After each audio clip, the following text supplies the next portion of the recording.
Welcome to Luca and Miguel. Enjoy the video. In this video, I will explain how to use your Toyota Corolla's automatic transmission. Let's start with the basics. You'll see several letters on your gear selector. P stands for park, which you use when the car is stationary and you're turning off the engine. R is for reverse, allowing you to back up. N is neutral, useful for short stops.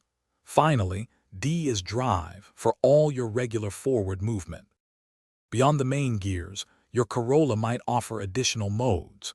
Neutral, or N, disengages the transmission, useful for short stops. Some models feature S for sport mode, offering more responsive acceleration, or B for engine braking, especially in hybrid models. Your transmission automatically uses overdrive for better fuel efficiency on highways. For steep descents or towing, select lower gears to maintain control and reduce brake wear.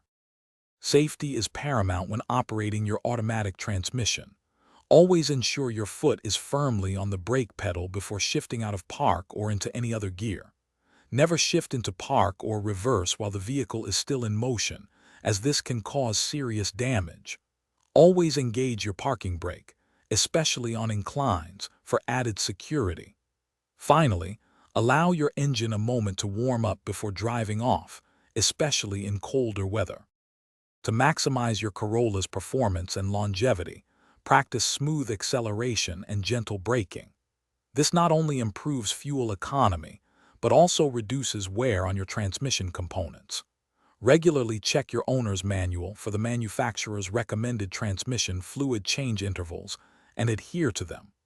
Also, pay attention to any unusual noises or rough shifts, as these could indicate a potential issue requiring professional attention. For more great deals and to make meal prep easy, check the link in the description for those leak-proof containers. Thanks for watching and please subscribe. It's the best investment you'll ever make.